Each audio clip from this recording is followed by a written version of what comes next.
savings.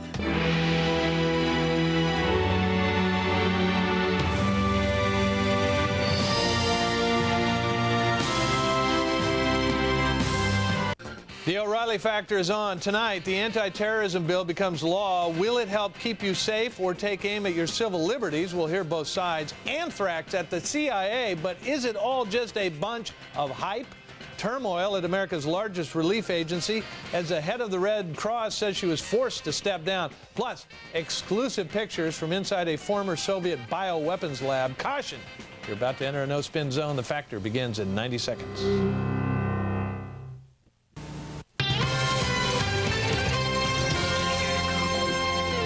Fox News Live, I'm Kieran Chetri. Postal workers in New York City say they want an anthrax-contaminated sorting center shut down. The Postal Service has ordered environmental tests at about 30 processing and distribution centers across the U.S., and they will extend that test to 200 other facilities. The agency also bought 8 mail sanitizing systems. The first one will be put into place in Washington, D.C. next month. The head of the CDC says that there's probably another letter out there tainted with anthrax that just has not been detected yet. Dr. Jeffrey Copland says that he believes that's how a State Department mail handler was infected with inhalation anthrax. He says the man had no contact with the postal facility where anthrax was found. Tests on a coworker at that State Department facility turned out negative. And the Pentagon is admitting 8 bombs were dropped on a Red Cross warehouse in Kabul by accident. One bomb also hit a residential area. The Pentagon says human error in the targeting process and a bomb guidance system malfunction caused those accidents. And the family of Afghan rebel leader Abdul Haq confirms he's dead. The Taliban announced Haq was captured and executed near Kabul. The Taliban say that he was there to start a rebellion. The Pentagon says it cannot confirm Haq's death. And that is our update for now. We'll be back again for you at the bottom of the hour. Stay tuned now for the O'Reilly Factor next on Fox News.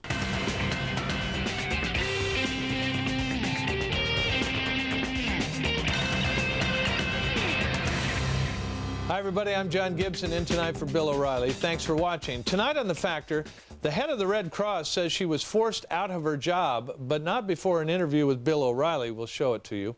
And anthrax turns up at the CIA as a postal workers union tells employees not to go to work. Should we be worried? We'll have a special report.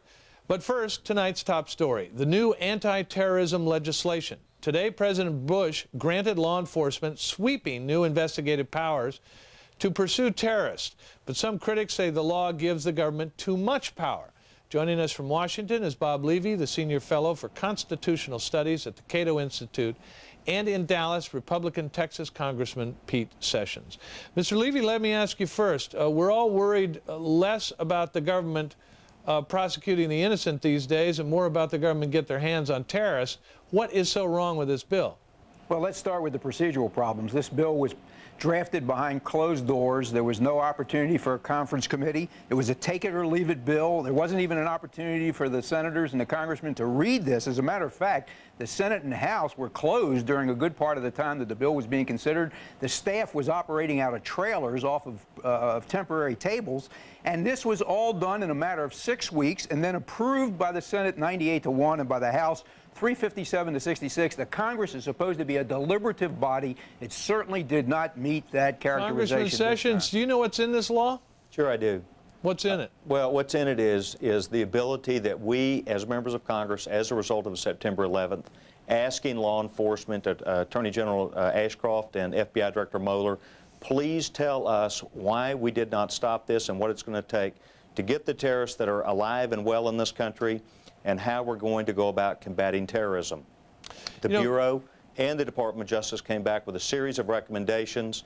They not only look like reasonable things for us to do that we then had to craft into law, but then we had to give them the tools in the way that we knew we could have not only follow-up, but then we put them on a time frame of making sure that nothing we've done goes past 2005. Okay, so Mr. we Levy, balanced the let's put it relationship this that way. we did. Americans want to know that their law enforcement authorities have the ability to find Mohammed Atta, to listen to his phone conversations, to read his computer mail, to tap the inner workings of his little cell and arrest him before he can go buy his box cutters and get on planes. What is wrong with that? There's nothing at all wrong with that, as long as Americans have faith in their government to abide by the Constitution. If the U.S. Congress wants to move in a manner that threatens the rights of privacy under the Fourth Amendment and the rights of due process under the Fifth Amendment, they have to prove at a minimum that the means that they are adopting to accomplish these very necessary ends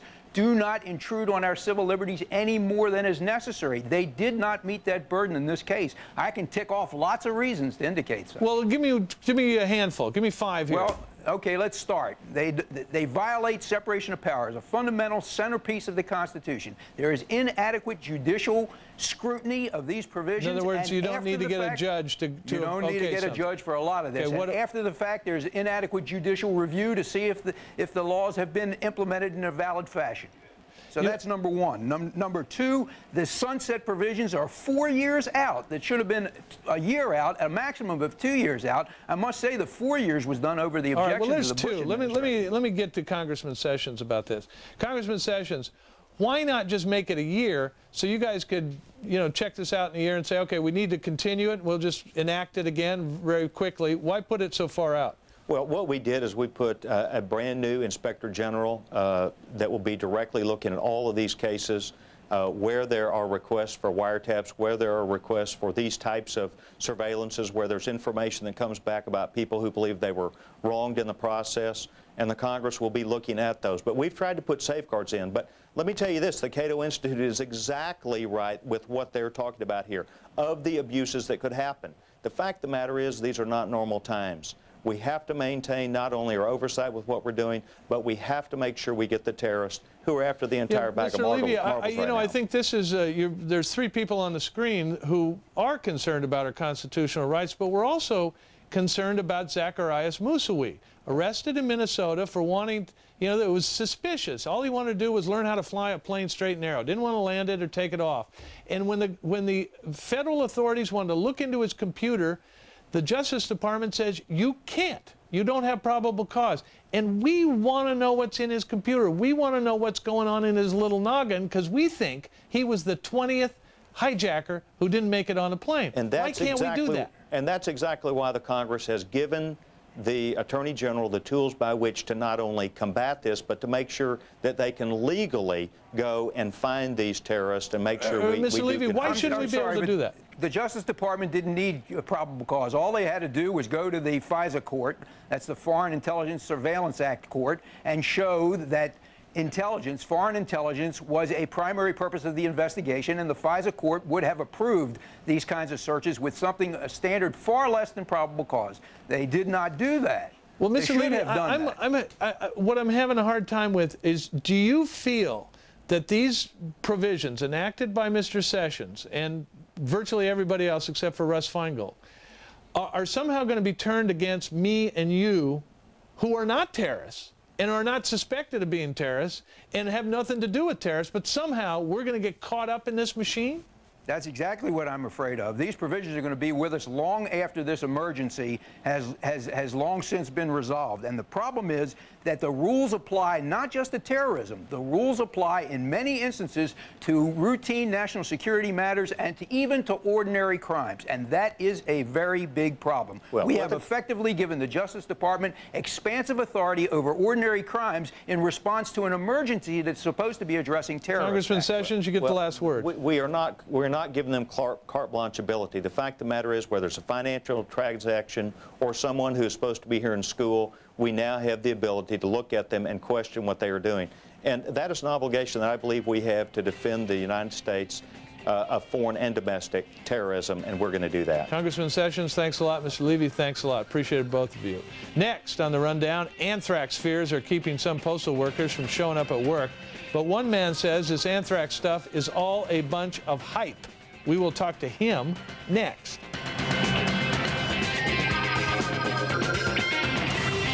Let's get this party started. New on video and DVD, Eddie Murphy Comes Home. This is good news. In the wildest comedy of the year. Hello, Clarice. Dr. Dolittle 2. Buy it on video and DVD today. Use the force.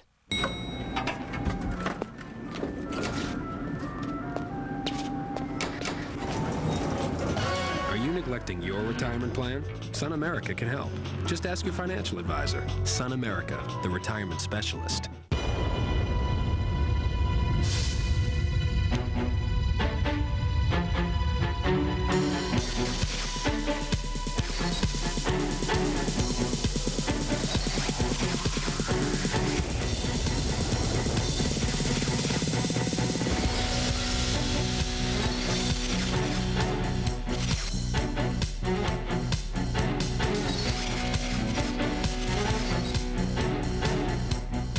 In the past, serious and persistent mental illness meant only isolation and despair. But today, with better treatments and more support, there's new hope. For more on mental health information and resources from the Center for Reintegration, visit freeservices.webmd.com. Today, George will earn a raise, Laura will move in on her own, and Matt will create a sunrise. Visit freeservices.webmd.com. Reintegration, back to work, back to life. In and out. Good. Keep the victim calm. And 1, and 2, and 3. And Okay, there you go. That's over 100 channels, sports, news, digital music. Installation's free, and it's only $31.99 a month.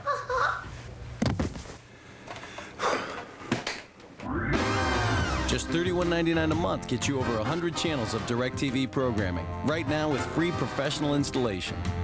So it was the digital music that... Yeah.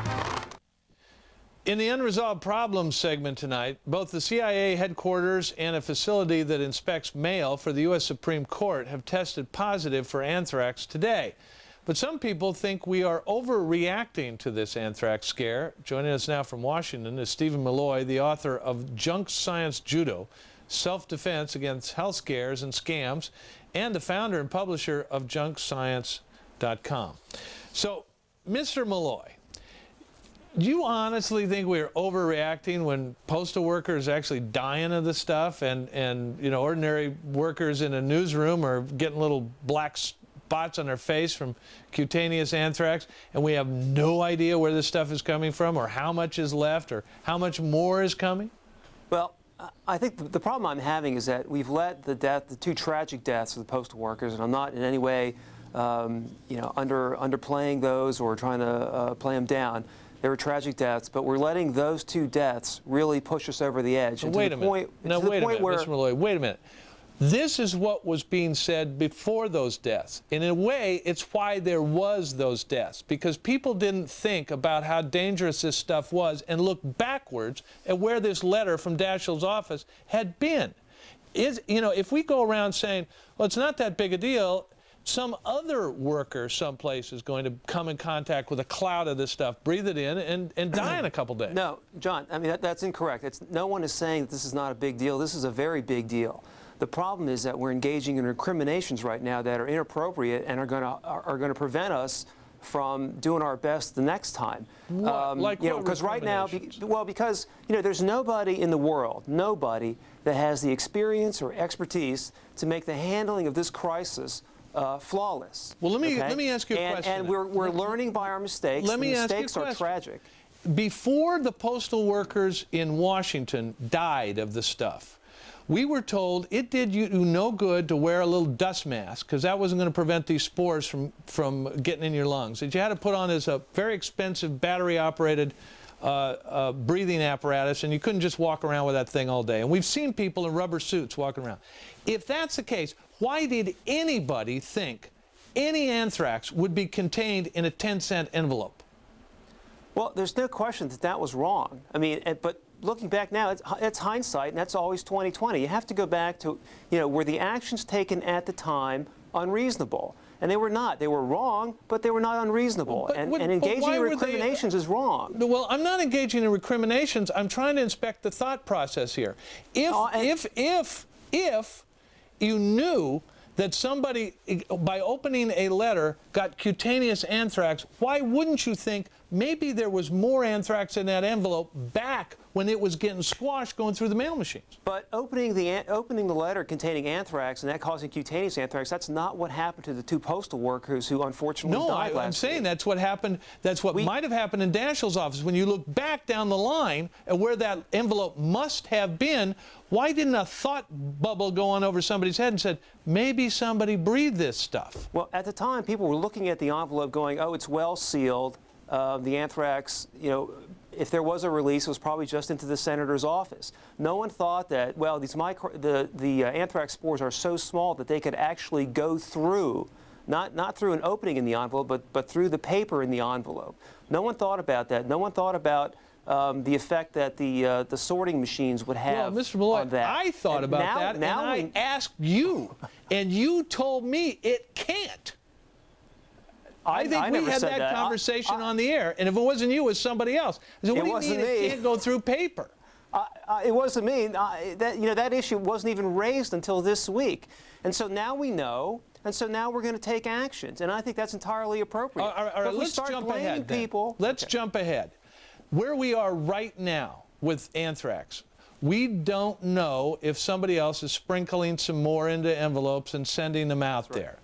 But what can we do now to avoid anybody having the possibility of breathing in? It doesn't take much, about what's on the end of this pen, enough anthrax to get the pulmonary version and die in a day or 2. What can we do to prevent that? What are we doing? We've got our little thinking caps on now, all our scientists. What are we doing to make sure that people aren't exposed to that possibility? Well, if we have any suspicions that anyone has a possibility of being exposed to anthrax, for example, among postal workers, they're being treated prophylactically with antibiotics. I don't know what the ultimate answer is. Nobody does. We're going to have to live through this. We're going to have to solve this crisis as it develops. Let me ask you specific here. Down here at the Postal Handling Center in Manhattan, where anthrax spores, traces of the spores, have been found on certain mail machines, mail processing machines, big ones. They cordon them off with plastic tape. This yellow stuff says don't cross this line. And yet workers are working 5 feet away. Does that sound safe to you? Well, no. I would hope that those workers have masks on, and the deliberate speed is being used to clean those machines, hopefully with vacuum cleaners and not with blowers, which is what they were doing before. That's another example of something we learned, not to clean these machines with blowers, to use vacuums. And, there's nobody that knows how to handle this crisis without making mistakes. We're going to learn. And there's a learning curve for everybody. And that's the best we can do right now. And blaming people is not going to solve any problems. It's just going to prevent disclosure of, mistakes. And we're not going to get anywhere that way.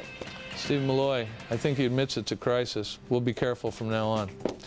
Thanks a lot, Mr. Malloy. Later on the program, we'll take you inside a top-secret former Soviet bioweapons lab where dangerous germs were cultivated. And directly ahead, Colonel Oliver North will be here to run down the very latest from the front lines in Afghanistan. We'll be right back.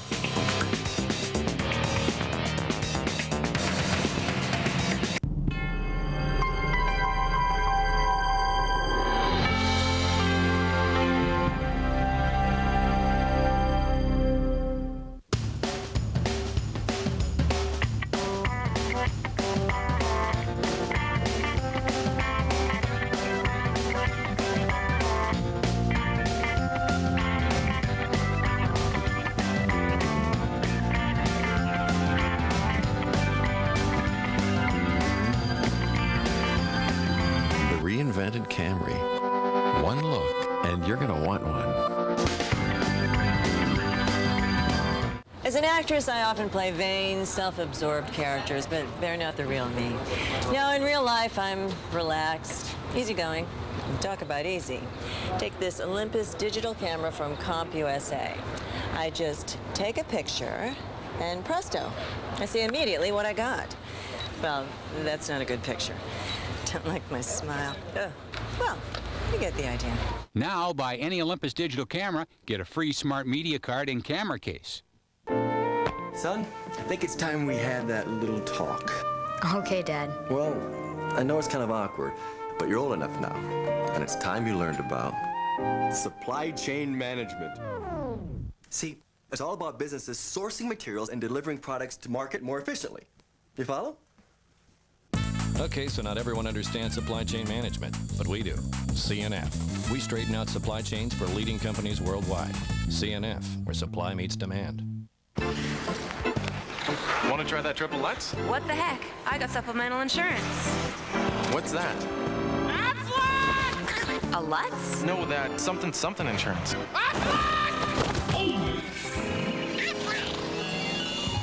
Even the best insurance doesn't give you cash for things like lost pay and other expenses.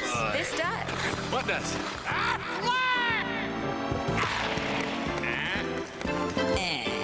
Aflac. Ask about it at work. Coming up in 1 minute on The Factor, Colonel Oliver North with the latest on the military action in Afghanistan and how safe are our nukes. One report says security leaves a lot to be desired. The Factor returns in 60 seconds. Do you have jewelry you don't wear because you don't have time to have it fixed or know who to trust to do the work? We're here to help. We're Fast Fix Jewelry Repair, America's jewelry repair professionals in Clackamas Town Center. Custom repair and engraving in less than an hour. Jewelers on duty every day. Watch us work or shop while you wait. Brides and grooms get your ring sized and shop from our large selection of wedding gift engravables. We even have sterling silver ID and baby bracelets. We're America's jewelry repair professionals. Fast Fix Jewelry Repair. When it comes to saving money, you can't miss. At Russ Chevrolet in Tigard, where you'll get 0% financing on select models for up to 60 months. Save big on every new car, truck, and sport utility in stock. Our lower lot has a huge selection to choose from, including Tahoes, Suburbans, and the all-new Trailblazer. Spend a little time, save a lot of money at Russ Chevrolet. Just 1 mile south of Washington Square on Highway 99 in Tigard.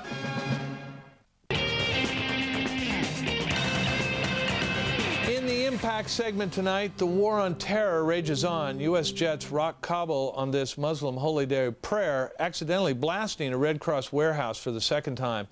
And as pro-Taliban demonstrations continued in Afghanistan and Pakistan, the Taliban executed an opposition leader who had been working on setting up a new government inside Afghanistan. Joining us now from Washington is retired U.S. Marine Corps Colonel, Lieutenant Colonel Oliver North, host of Fox News Channel's War Stories with Oliver North, which you can see this Sunday at 8 p.m. Eastern.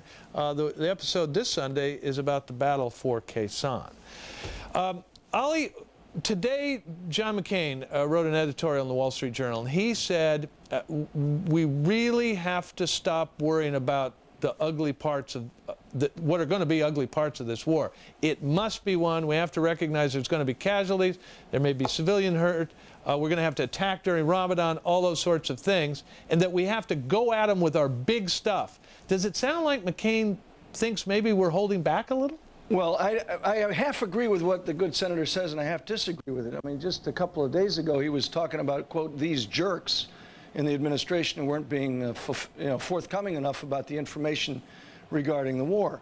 Now, I agree with Senator McCain that we need to be prepared for the fact that the United Nations and the rest of this crowd are going to complain about civilian casualties because, I hate to put it this way, civilian casualties are inevitable in any kind of war. People are going to get hurt who shouldn't be hurt. Not because we intend to do that, but because that's the consequence of this kind of, or any kind of warfare. Second, I do not want anyone to think who read that article today or who listens to some of these other people that, one, this war is going to be over with tomorrow. It's not. Or number two, that we ought to start resorting to things like nuclear weapons. And we're suddenly hearing this kind of thing coming out of the Congress that the last time I checked, cut and ran the last time they had somebody blow a little anthrax by their doors.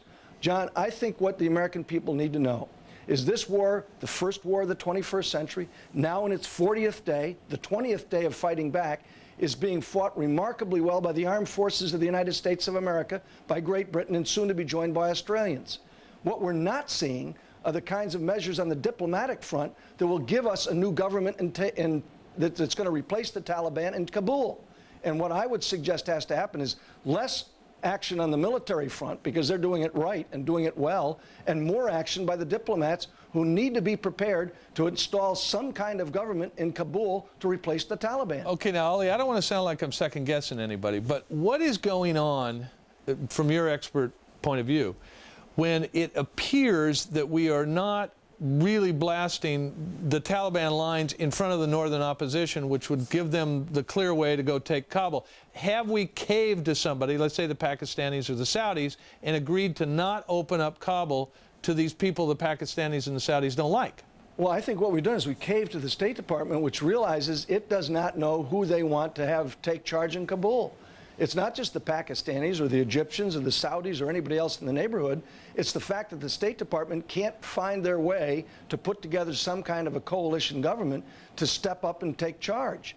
And until that happens, and of course if indeed that Taliban report is right about Abdul Haq, who happened to be one of the real heroes of the resistance to the Russians, if indeed the Taliban did succeed in hanging him today, then that opposition unity has been sadly affected to the detriment of what we're trying to achieve here.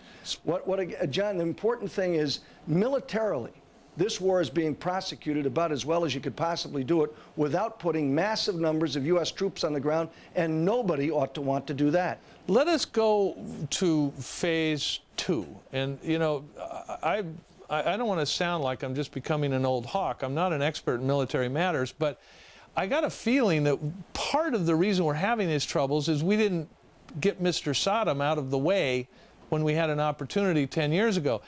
Does that have to be part of our list of things to do here? Well, you know, I keep hearing that from people like Joe Lieberman, who, you know, suddenly is the expert on how to be turning from a dove to a hawk. I have no doubt that at some point in the future we have to deal with Saddam Hussein and the Iraqi Foreign Intelligence Service called the Mukhabarat. There's no doubt that they've got their dirty fingers in the business of terrorism for some time, going all the way back to immediately after the Gulf War and even the events in Somalia where both Saddam and old Osama bin Laden were involved. But I don't think we need to go there today, John. Colonel Oliver North, thank you. And a reminder, catch War Stories Sunday at 8 p.m. We'll be right back with more Factor. In and out. Good. Keep the victim calm. And 1, and 2, and 3. Okay, there you go. That's over 100 channels, sports, news, digital music. Installation's free, and it's only $31.99 a month.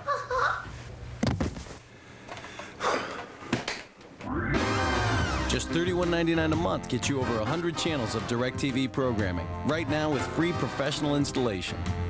So it was the digital music that... Yeah. I'd like to take a look at my investments. Can Fidelity help me with some planning? Go through what I'm invested in, goals and so forth? Of course. You know, now might be a good time to look at your entire portfolio. Yeah? You can help? Well, certainly. With Fidelity Portfolio Review, we can help you draw a complete picture. Really? Sure. Fidelity and non-Fidelity accounts, IRAs, 401k, stocks, mutual funds, even the effects of taxes. How do we start? We'll meet in person or over the phone. That's great. Let's get rolling. For a free review of your portfolio, call 1-800-FIDELITY. The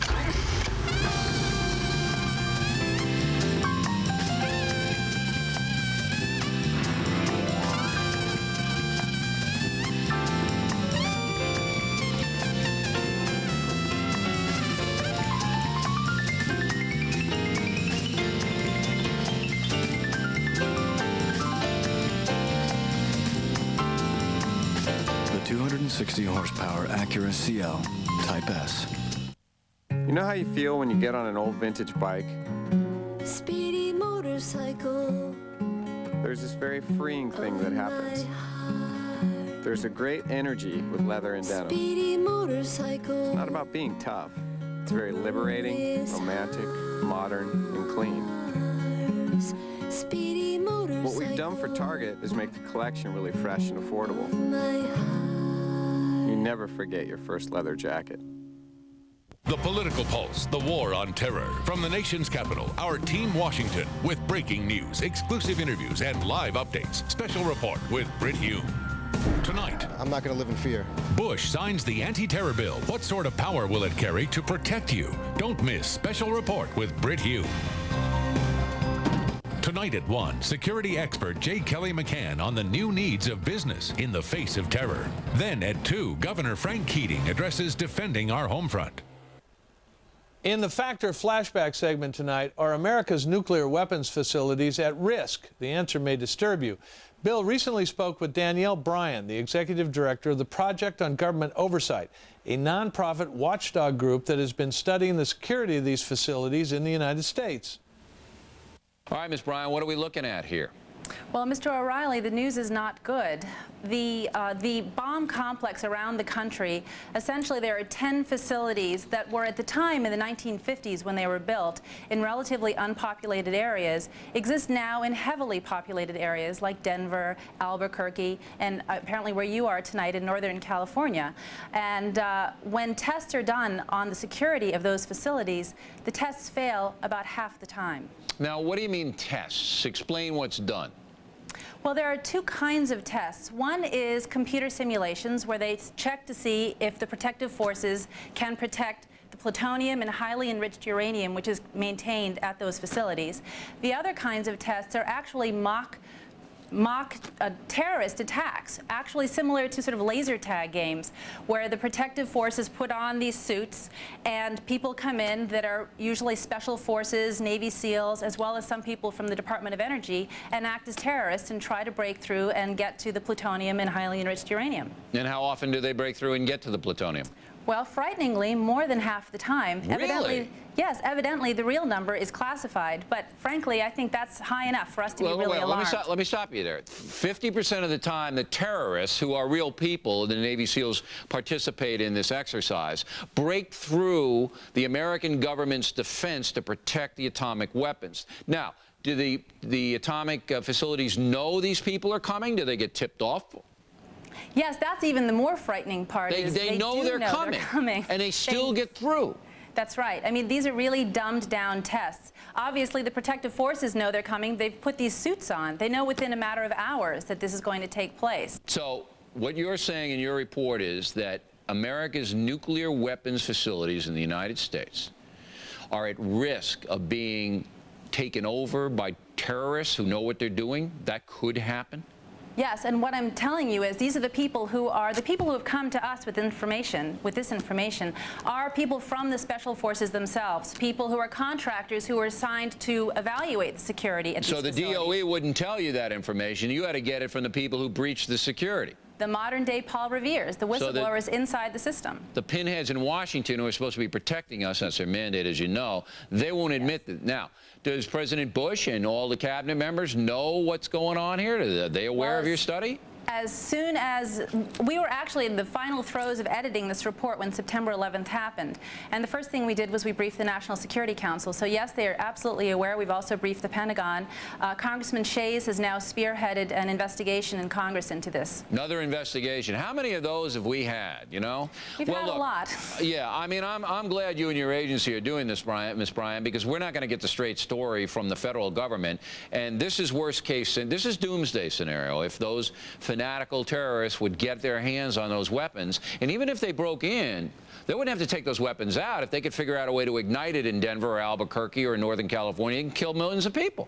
There's actually three scenarios that are most frightening and the government is required to protect against. The first is theft, which you mentioned. The second is radiological sabotage, where they perhaps drive a truck bomb in and blow up and create, obviously, radiation around these cities. And the third is actually the ability for them to have the time to get into the facility, take the materials that are there, and create a crude nuclear device, which would actually detonate rather than just being of those three scenarios, which is the more plausible as far as your study is concerned? Well, I can tell you that in October of 2000 at Los Alamos, at a test, the Special Forces broke through the security barriers and had time to create a nuclear detonation. That was October of 2000. That's pretty recent. And that's the same Los Alamos where Wen-Ho Lee was convicted, admitted, downloading stuff he shouldn't have done. That was supposed to be all taken care of, and this happened after the Wen-Ho Lee thing. Yes, it was after.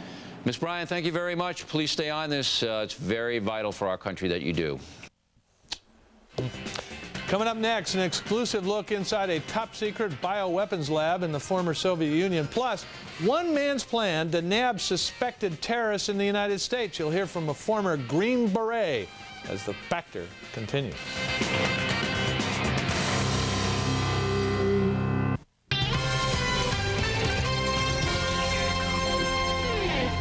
Fox News Live, I'm Kiran Chetri. The Taliban is now claiming it has carried out a death sentence against a key opposition leader. Greg Palcott has more for us tonight from Islamabad, Pakistan. Big blow to the anti-Taliban movement today. Leading opposition leader Abdul Haq captured and executed by the Taliban today inside Afghanistan. Haq had fought the Soviet Union in Afghanistan in the 80s. Now he was there again, trying to get tribal leaders to desert the Taliban to change sides. U.S. officials tell Fox News that surrounded by the Taliban forces, Haq called for U.S. assistance. Airstrikes were ordered, but it was too late. He was finished. Meanwhile, Taliban spiritual leader Mullah Muhammad Omar trying to keep the violence of culture alive, saying that the war in the region would escalate. He called for protests worldwide over the next 3 days. It was the Muslim holy day of prayer, and here in Pakistan there were protests. In Islamabad, political and religious groups out on the streets, and in Karachi, 40,000 people were out on the street, but it was supposed to be a million-man march. Sign that despite the military campaign against Afghanistan and despite the claims by the Taliban of civilian casualties, the situation, at least in Pakistan, remains roughly under control. In Islamabad, Pakistan, Greg Palcott, Fox News. And that is our update for now. We'll be back again at the top of the hour. I'm Kiran Chetri. The O'Reilly Factor continues after the break here on Fox. Hi, Jeremy Parker here, and I'm holding a solid piece of titanium. So tough they make the space station out of it. We've taken this and put it into this. Introducing the amazing Mighty Titan knife, the titanium edged knife that outperforms every other blade. Ordinary knives are flimsy, but look at the quality of the Mighty Titan. The heavy gauge blade goes all the way through the handle and it's triple brass riveted. So tough, it's made of the same material as this bowling ball. The titanium edge is so sharp, it slices this onion like a laser. Look how easy it slices celery, carrots, cucumbers, cabbage, and even parsley. But wait, you also get the Mighty Titan carving knife. You've seen other knives do this, but have you ever seen a knife cut a steel hammer? Look at the metal filings. And it's still so sharp, this tomato never felt a thing. Ordinary knives squash bread, but the Mighty Titan slices bread like a bakery. So strong, it saws through a nail, and still slices ham like a deli machine. You also get this amazing fillet knife. So sharp, you can fillet a fillet. The slices are so thin, you can actually read through a tomato. We've even recreated your favorite knife. It's the perfect size for your everyday job.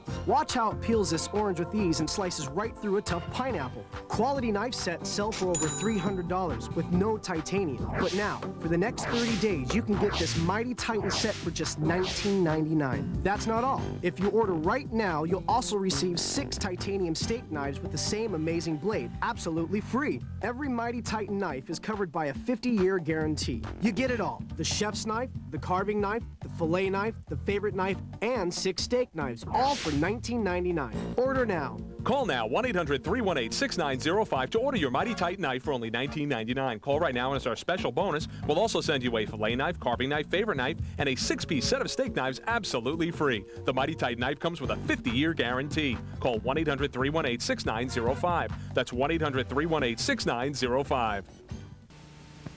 To think of what went on in these laboratories during the Soviet era is chilling. Here, scientists worked every day to make deadly diseases even more deadly. Exploiting the revolution in genetic engineering, they altered the DNA of the bacteria, creating designer germs that were combat strength, able to defeat vaccines and resist antibiotics. Thanks for staying with us. I'm John Gibson, in for Bill O'Reilly. And in the personal story segment tonight, a look inside a top-secret bioweapons lab. Bill Curtis, host of A&E's Investigative Reports, traveled to the former Soviet Union to meet with scientists who were continuing to develop bioweapons such as anthrax and smallpox, and America is paying them to do it. Mr. Curtis, his crew gained exclusive access to the labs, joins us now from Chicago. You've been working on this for a year. Did the recent spate of anthrax attacks here seem very familiar to you? It did. You know, this biological warfare and weaponizing is essentially what I was describing there has been going on since 1972. It stopped in the Soviet Union in 1992, but when the government fell, they had hundreds of tons of diseases, up to 50 diseases that they had weaponized. Yes, anthrax, smallpox, tularemia, the hemorrhagic fevers. I mean, it's real nightmare diseases. In 50 laboratories with almost 30 to 50,000 personnel who were working on this biological weapons program. Why? Why did they violate a treaty in '72? They thought we were doing it. That's what the Cold War was all about. Well, in '92, when it fell, they realized that they were cutting money to these labs, and yet they had to get rid of all this stuff, and they got frightened.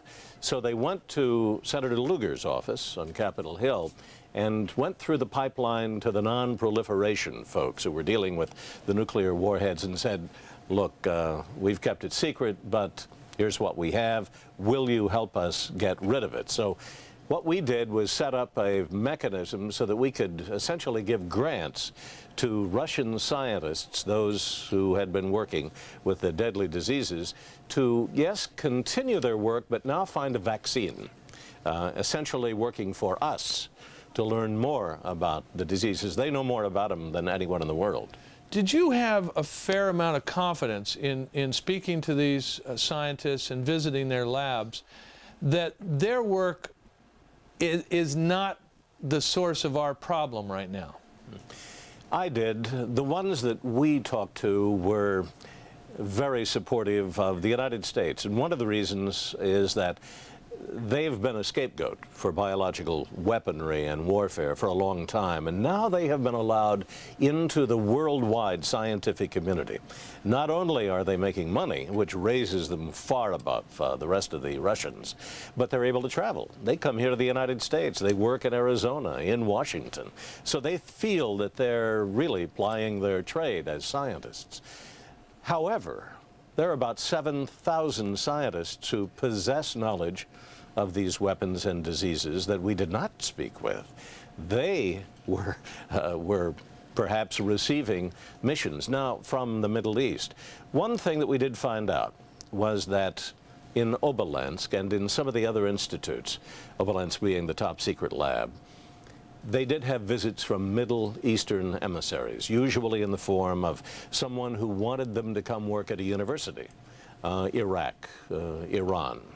And the scientists we talked to said they all turned them down. They don't want to work on terrorists. They're afraid of these diseases, as it is. But nevertheless, that had been made, and that goes back 2, 3, 4 years. So I think all of this story shows us that biological weaponry has been studied and practiced for a long time. There are 9 to 13 countries in the world that are now working on it. Do you think that there could be, among those 7,000 former Soviet scientists who worked in this area, even one Dr. Strangelove of germs out there concocting these kind of weapons? And we're just seeing the start of it. The TB, Ebola, all those things are coming at us soon. Well, in fact, the number one, he's not doing it anymore, but the number one expert probably in the world on anthrax is a man named Dr. Nikolai Staritsyn, a very soft-spoken, very nice person. He was able to gene splice, we believe, anthrax with plague. That's real weaponizing, so that it would be resistant to vaccines and our antibiotics. So in many ways, the news coming out of Washington and the United States is good news to me, even though it's concentrated and very dangerous, as yet it does not have that earmark that somebody has really pumped it up to avoid our defenses. That's a good point. Now, from what you learned, is there anything we can deduce about what we've seen by this anthrax attack? That is, these very small spores, however, they respond to antibiotics. Does this sound like something somebody can do in a garage, sitting somewhere in the United States, harboring, terrible resentments against the rest of us, or does it seem to require a germ weapons lab in another country? Or a theft of some kind. That happens to be in my frame of reference right now. And the next question is, how did they get it into the envelope without perhaps killing themselves? Did they have a sterile room? Did they have white suits where they loaded it? Or are they dead right now, being suicide bombers and biological weaponeers? There's a lot that we really need to know. So Right now, I'm rather comfortable in the knowledge that they don't seem to have the secret to deliver. That's the big key. And the Russians, for 30 years, were working on a way to deliver it. You can't crop dust it. You can't throw it over a big city because it blows away. Can't put it in water, it dissolves. Can't expose it to the sunlight that kills it. It's very difficult. Shirinkyo, which was the Japanese sect that put sarin gas in the Tokyo subway, I believe it was 95, experimented for 4 years, millions of dollars with biological warfare, anthrax. And they were going to use a wet slurry. That was going to kind of carry it out there. You need a carrier. Well, they went up to the top of their headquarters, dropped it off, and it fell in a plop down on the street. So they went to sarin gas and chemical warfare. So they did not perfect it. As yet, I haven't seen a perfection, even though we have an aerosol, dangerous type. But I, as yet, from what I see from the scientists and the representatives, I don't know whether it's just a concentrated amount or whether it's been manipulated to be aerosol. Bill Curtis, thanks a lot. That in-depth report will air November 6th on the A&E network. Thanks a lot. Thanks, John. Still to come, as the factor moves along this evening, the head of the American Red Cross says she was forced to resign.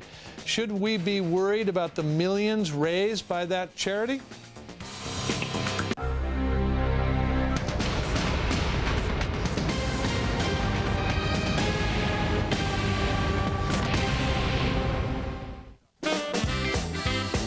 Dance all night back then. So I was thrilled when my oldest grandson wanted to follow in my footsteps. But before our first lesson, I had a heart attack. I needed to lower my cholesterol. How will you take care of your high cholesterol and heart disease? I tried diet and exercise, but it was still too high. So I asked my doctor about Zocor. He told me Zocor, along with diet, can really get your cholesterol down. And Zocor's proven to significantly reduce the risk of heart attack among people with high cholesterol and heart disease. Now my cholesterol is right where it should be. Zocor is a prescription medicine and is not for everyone, including women who are nursing, pregnant or may become pregnant, or people with liver problems. Your doctor may do blood tests to check for liver problems. Because serious side effects can result, tell your doctor about any muscle pain or weakness you experience and about any medicines you are taking. For more information about Zocor, talk to your doctor. Be good to yourself. It's your future. Be there. 2 minutes from now on The Factor, the Red Cross chief steps down. Should families waiting for help be worried? And how can we track suspected terrorists in our neighborhoods? One man has a plan. All that in just 2 minutes. Hi, I'm Rick from Empire Glass. Let Empire Glass replace your cracked windshield and will now pay up to $100 of your comprehensive insurance deductible. And we'll now give you 24 free dinners to Sherry's, the Northwest's #1 family restaurant and bakery, with any windshield replacement. So for the highest in quality windshields, including up to $100 off your comprehensive deductible and 24 free dinners to Sherry's, call Empire Glass today at 251-9881. When you think glass, think Empire. For the freshest lunch in town, head to Pogie Subs. Pogie's famous sub sandwiches are piled high with your favorite cuts of meat, cheese, and all the trimmings. And Pogie Subs are always fresh, always delicious. Come into Pogie's on 82nd Drive in Clackamas. On Beaver Creek Road in Oregon City. And on Southeast McLaughlin in Milwaukee. 3 locations with All-American Subs. All this month, buy any 2 full-size subs and get the All-American Sub free. Only at Pogie's. Famous sub sandwiches made fast and fresh just for you. This is Bowflex, an entire gym in one easy-to-use machine. Strength training with Bowflex is so effective that we guarantee you'll get the results you want in 6 weeks or less. One simple workout. 20 minutes a day, 3 days a week. Bowflex is real. The results are real. Call right now for a free video and brochure. Bowflex, the power is yours. Do you have jewelry you don't wear because you don't have time to have it fixed or know who to trust to do the work? We're here to help. We're Fast Fix Jewelry Repair, America's jewelry repair professionals in Clackamas Town Center. Custom repair and engraving in less than an hour. Jewelers on duty every day. Watch us work or shop while you wait. Brides and grooms get your ring sized and shop from our large selection of wedding gift engravables. We even have sterling silver ID and baby bracelets. We're America's jewelry repair professionals. Fast Fix Jewelry Repair. In the second Factor flashback segment tonight, the American Red Cross, the charity, has come under fire for the way it's been distributing funds to the victims of the terror attacks. Well, today, Red Cross President Dr. Bernadine Healy announced that she is resigning at the end of the year after 2 years on the job. Bill spoke with Dr. Healy a few weeks ago and asked her why the charities didn't seem to be cooperating with each other. Disasters are not new to us. We've been in the disaster business for 120 years. This happens to be the worst of all time, of all of our time. I think that one of the things that the large organizations do, like the American Red Cross, Salvation Army, United Way, we routinely collaborate with each other. But are you collaborating with each other now? Well, absolutely. 140 organizations are all... No, the usual partners that we work with. You see, everyone knows what the American Red Cross does. I mean, we're transparent. We are there within moments. We were there on the spot when that World Trade Center was hit. We were there with our communications within an hour. I mean, we were in Pennsylvania. How much money is the Red Cross? How much money have you raised so far to help these families? We have. Remember, the contributions to the Red Cross cover the wide range of our services. It's to help the victims and their families, to help the rescue workers. It is to... Well, how much money's come in for this terror attack? No, for all of our activities. Yeah. We have a Liberty Fund that covers the range of Red Cross activities. The military, roughly about $290 million. Just to the Red Cross? $290 million? Yes, and well, that should be enough to make everybody fairly comfortable, right? Well, I don't know. It depends on what your services are. We are a service organization. We don't bring the money in and then pass it out. We are doing it for the services that we routinely provide. Sounds like a lot of bureaucracy, doctor. Sounds like a lot of bureaucracy to me. To the contrary, how many organizations can turn around a family gift program within literally 24 hours based on one sheet of paper with no red tape at all? The American Red Cross has done it. All right, you got we have checks in the hands of over 1,000 people. All right, yes, wait. You got 5,000 dead people, you got $290 million, and you have a lot of rescue workers who may need things. It sounds like you got enough money to make these people comfortable. Am I wrong? We need $350 million to do the immediate stuff that we're doing now. We will need about $200 additional million to do the readiness issues you were talking about. This is not a disaster that's over. I want the families to be taken care of. The other stuff... $250 million in terms of the focus on the victims, the rescue workers, and what we need to deal with them. Right. Remember, we have about $90 million just in all the activities we do on site. Mental health counseling, 5 million meals, 40,000 contacts with regard to mental and spiritual counseling, the work at the respite centers with our rescue workers. I mean, we do this up and down in 3 separate sites, in addition to all the other work we're doing. Well, we just want the families to get, and so far many of them have not. Too. But you see, get it to the families. Mrs. Fiore had her check a week before she knew she had it. That's right, because she wasn't home. She was over at her mother's house, and that's absolutely right. We have already helped over 1,000 families with cash grants. We've helped 40,000 people with direct contact help at the site. Okay, we have helped the rescue workers. And that's why we have you on the air. Red Cross always does. We hope the other 139 charities are doing what they should do as well. We appreciate you coming on, Doctor. Thanks very much. Thank you very much, Mr. O'Reilly. All right. And by the way, an update on Ms. Fiore, who they mentioned. She lost her husband in the World Trade Center attack. She has received $13,000 from the Red Cross. And next, one man's vision for tracking suspected terrorists in your neighborhood.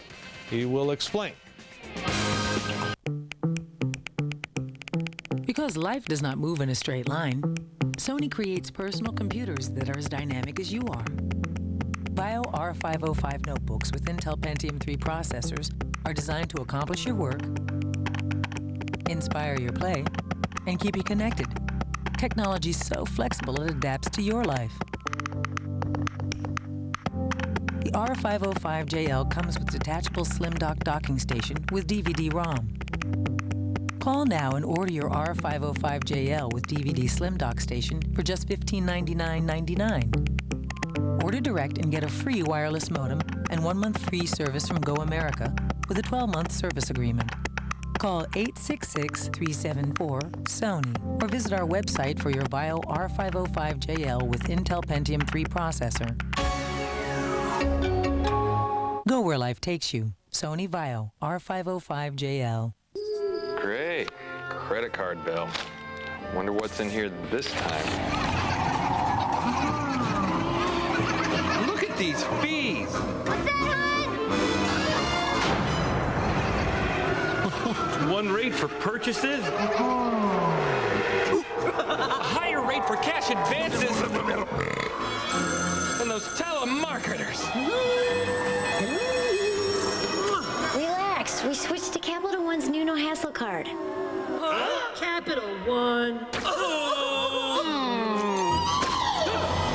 Introducing Capital One's new no-hassle Platinum Card. No balance transfer fees and no telemarketing, plus one low fixed rate on everything from purchases to cash advances.